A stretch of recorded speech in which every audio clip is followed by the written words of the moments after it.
possível plano de golpe de Estado logo após a derrota nas urnas para o atual presidente Luiz Inácio Lula da Silva. E ainda mais grave, tramado no próprio Palácio do Planalto. São os indícios de uma conversa de 3 áudios que a CNN teve acesso em primeira mão e que estão na posse da Polícia Federal. Eu vou trazer para vocês, em primeira mão, a transcrição desses áudios. Eu volto a dizer, houve discussão de golpe de Estado na antessala do ex-presidente da República. Nos arquivos, Ailton Barros, ex-major do Exército e aliado de Bolsonaro, discutiu com Mauro Cid, na época ajudante de ordens do ex-presidente, o conceito da operação. No plano, deveria haver a participação do então comandante do Exército, Freire Gomes, ou ainda do próprio Jair Bolsonaro. Além disso, também foi idealizada a prisão de Alexandre de Moraes, ministro do Supremo Tribunal Federal e presidente do Tribunal Superior Eleitoral. Segundo a Polícia Federal, esse aliado de Cid também integrou o que foi identificado como uma associação criminosa que forjou registros de vacinas para o ex-ajudante e outras pessoas, incluindo Bolsonaro. Barros também foi preso em operação da corporação sobre o caso. O clima entre os poderes aumenta e complica ainda mais a situação pessoal e política do ex-presidente da República. Olá, boa tarde. Seja muito bem-vinda e muito bem-vindo ao Grande Debate. Estamos ao vivo na TV pelo canal 577, no YouTube, no Prime Video e no Samsung TV Plus pelo canal 2042. A semana não foi nada amistosa para o ex-presidente da República, Jair Bolsonaro. Após o caso das joias e a possível incitação aos atos criminosos de 8 de janeiro, as investigações sobre possível fraude no cartão de vacina do ex-presidente avançaram. E na crista das apurações vieram à tona áudios que indicam a articulação, passo a passo, de um golpe de Estado por aliados de Jair Bolsonaro, bem ao lado do então mandatário, ou seja, no próprio Palácio do Planalto. Tudo revelado em primeira mão aqui pela CNN Brasil. Os principais personagens, todos ligados intimamente a Jair Bolsonaro, são Ailton Barros, ex-major do Exército e aliado de Bolsonaro, e o Mauro Cid, ex-ajudante de ordens do ex-presidente Jair Bolsonaro, ambos presos ontem. Também foi citado o general Marco Antônio Freire, ex-comandante do Exército, entre março e dezembro de 2022, durante o governo Bolsonaro. Antes de partir para o debate, a gente vai ver as transcrições de 4 áudios ou 4 trechos dos áudios. No primeiro, o ex-major Ailton Barros fala em pressionar o então comandante do Exército, o general Freire Gomes, que acabamos de citar. A transcrição dos áudios foi lida pelo editor da CNN, preste atenção, Saulo Tiossi. Conceito da operação. Então, hoje já é 00:59 de quinta-feira, dia 15 de dezembro. É o seguinte, então, entre hoje e amanhã, sexta-feira, continuar pressionando o Freire Gomes para que ele faça o que tem que fazer. Até amanhã à tarde, ele aderindo bem, ele faça um pronunciamento. Então, se posicionando dessa maneira para a defesa do povo brasileiro. E se ele não aderir, quem tem que fazer esse pronunciamento é o Bolsonaro, para levantar a moral da tropa que você viu, né? Eu não preciso falar que está abalada em todo o Brasil. No agronegócio, nos caminhoneiros, em meio empresarial, no cidadão comum. Então, estamos todos quase jogando a toalha, né? No próximo trecho, Ailton diz que, se não for possível agir dentro das 4 linhas da Constituição, abre aspas, vai ser fora mesmo, fecha aspas. Você vai ouvir um linguajar militar, como ZL, que significa zona de lançamento, numa tradução livre, como se fosse um alvo a ser atingido. Assistamos então mais esse trecho. Então, o que é que nós temos que fazer? Então, até sexta-feira, até amanhã à tarde, então, fazer um pronunciamento. Ou Freire Gomes ou Bolsonaro, né? De preferência o Freire Gomes. Aí será tudo dentro das 4 linhas. Não o sendo, vai ser fora das 4 linhas mesmo. Nós já estamos no limite longo da ZL. Não vamos ter mais como lançar, vamos ter de dar passagem perdida. E aí, como é que vai ficar o Brasil, entendeu? Como é que vai ficar a moral dos militares do glorioso Exército de Caxias? No terceiro trecho que a gente vai acompanhar, o ex-major afirma que o outro lado tem a caneta, mas que o lado dele tem a caneta e a força, fazendo alusão às Forças Armadas. A gente reforça que a voz é do nosso editor, Saulo Tiossi, que apenas leu as transcrições. Então a primeira coisa é essa, esse pronunciamento ou do Freire Gomes ou do Bolsonaro até amanhã à tarde. E também até amanhã à tarde, todos os atos, todos os decretos da ordem de operações têm que já estarem prontos. E como é que tem que ser? Pô, não é tão difícil. O outro lado tem a caneta. Nós temos a caneta e temos a força. O braço forte e a mão amiga. Qual é o problema, entendeu? Quem é que está jogando fora das 4 linhas? Somos nós? Não, não somos. No quarto e último trecho que a gente separou, Ailton fala na prisão do ex-ministro do STF, Alexandre de Moraes. Para o ex-major, o comandante da Brigada de Operações Especiais de Goiânia deveria determinar a prisão para que, depois, fosse lido um decreto de garantia da lei e da ordem que colocasse as Forças Armadas para agir sob o comando de Jair Bolsonaro. Então nós vamos ficar dentro das 4 linhas até tal ponto ou linha. Mas agora nós estamos o quê? Fadados a nem mais lançar. Vamos dar passagem perdida? Então, se preciso for, vai ser fora das 4 linhas. E aí nessa ordem de operações, nos decretos, nas portarias que tiverem que ser assinada, tem que ser dada a missão ao comandante da Brigada de Operações Especiais de Goiânia de prender o Alexandre de Moraes no domingo, na casa dele, como ele faz com todo mundo. E aí, na segunda-feira, ser lida a portaria ou as portarias, o decreto ou os decretos de garantia da lei e da ordem e botar as Forças Armadas, cujo comandante supremo é o presidente da República, para agir.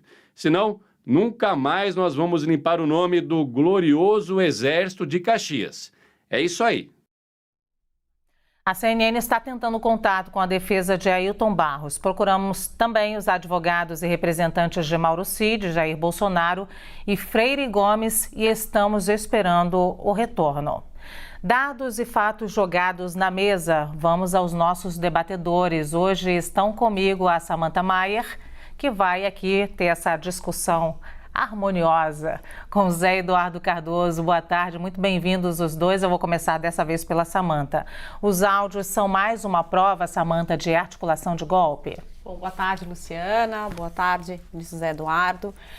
Os áudios são um forte indício, não é, de uma tentativa de golpe. E por que eu digo indícios, né? Porque a gente tem uma gravação do dia 15 numa conversa entre o Ailton Barros Major com o Cid. Nessa conversa não tem a resposta do Mauro Cid, sim um silêncio.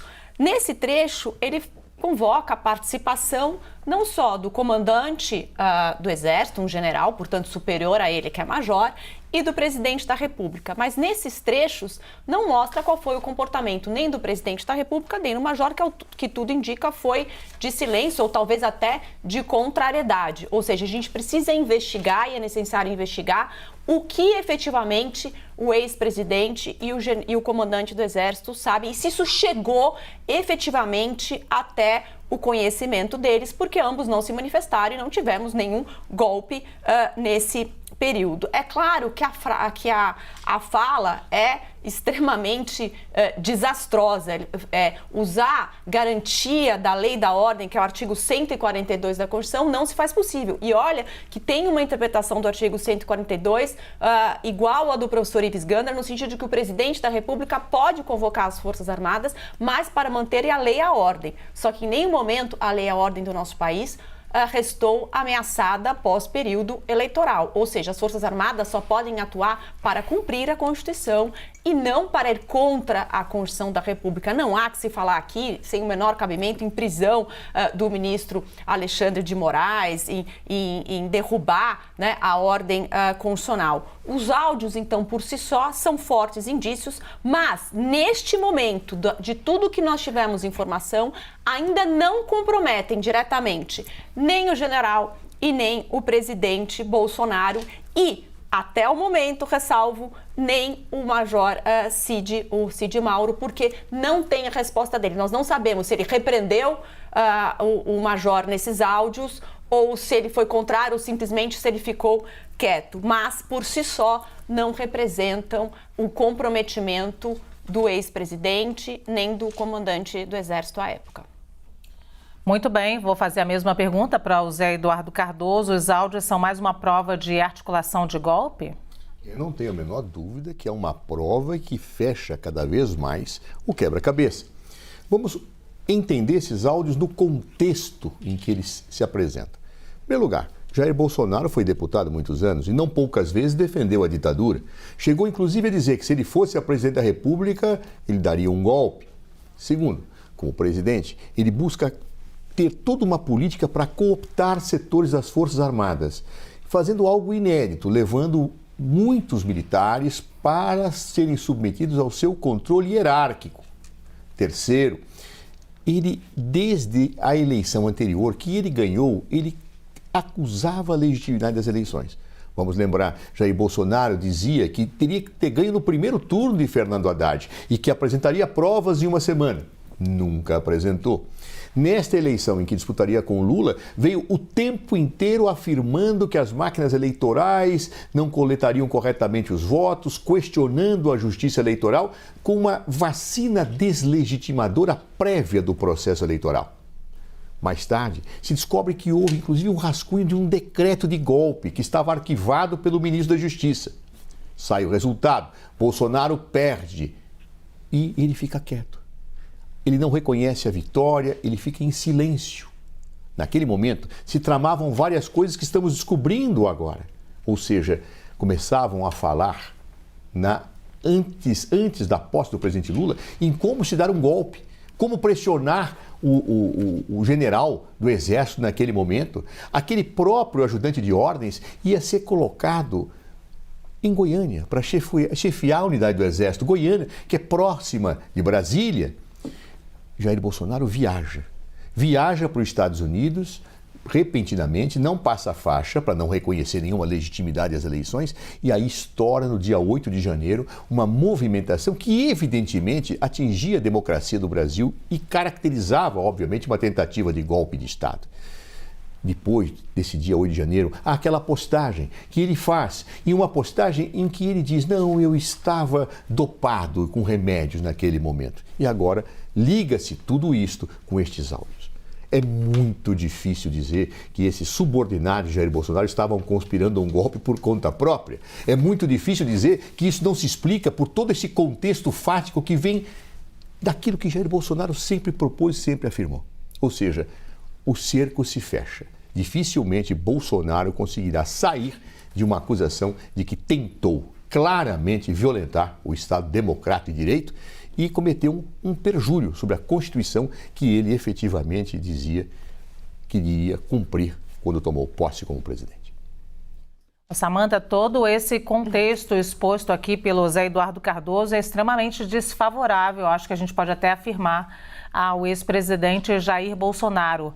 Ele vai achar explicação para tudo isso? Bom, Luciana, realmente o contexto é desfavorável, mas ninguém pode ser punido pelo contexto. Nós precisamos ter provas que demonstrem que houve a participação direta do ex-presidente da República. O que a gente tem até o momento? Um major pedindo, convocando, quase que exigindo que o comandante do Exército e o ex-presidente se manifestem. Nenhum dos dois se manifestaram, o que mostra que isso não era um consenso nas Forças Armadas. As Forças Armadas não se colocaram nesse momento. A gente está falando de dois oficiais, um que falou, o outro que a gente não sabe qual é o conteúdo da resposta, que é o Major Cid, convocando, exigindo que o Bolsonaro se manifestasse, exigindo que o comandante do Exército se manifestasse, isso em dezembro, e nenhum dos dois se manifestou. Ou seja, isso quer demonstrar que eles não estavam de acordo com a fala do Major.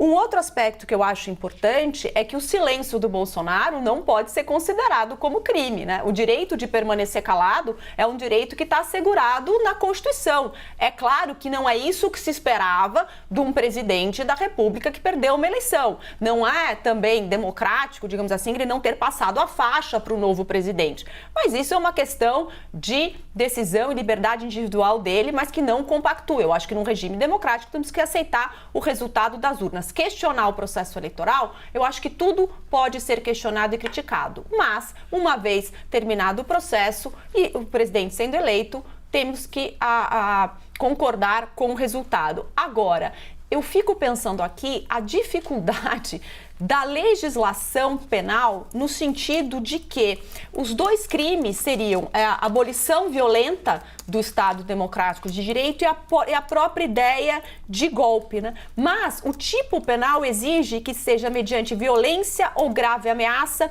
impedindo ou restringindo um dos poderes. Ou seja, não, a gente ainda está aqui no mundo das ideias. É claro que eu posso puni-los se ficar demonstrado que eles arquitetaram esse plano e que o plano executado, o possível plano em 8 de janeiro, foi planejado por eles. Do contrário, eu não consigo fazer esse nexo de causalidade. Eu tenho que demonstrar que houve efetivamente um ato, uma ação no sentido de efetivar o golpe. Só pelo que foi feito até agora, e faço a ressalva, até agora, eu não consigo depreender isso. São fortes indícios, sim, mas eu ainda não consigo ver a materialidade.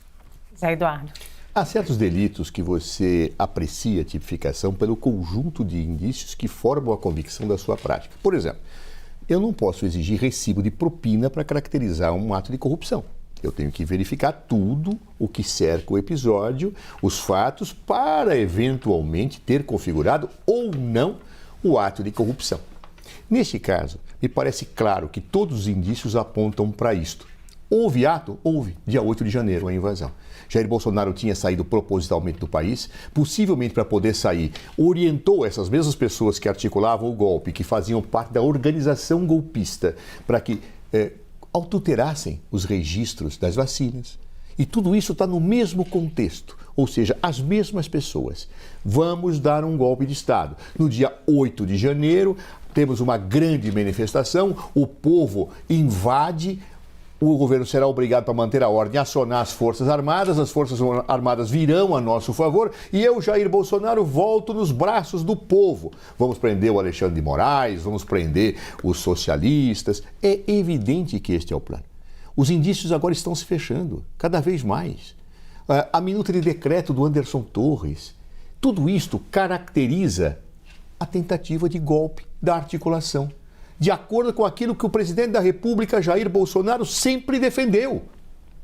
Então, que dúvida nós podemos ter diante de todos esses fatos? É muito difícil dizer-se que, para provar a corrupção, eu preciso de um recibo. Da mesma forma, para provar um golpe de Estado, basta todo esse conjunto de situações para que, diante de uma pessoa que sempre defendeu o golpe, que sempre agiu na sua defesa, que defendeu torturadores, que tentou cooptar setores das forças militares para que pudessem com ele marchar pela ditadura militar, não há que se ter, acho que mais nenhuma dúvida. Tentou-se um golpe indiscutivelmente no Brasil.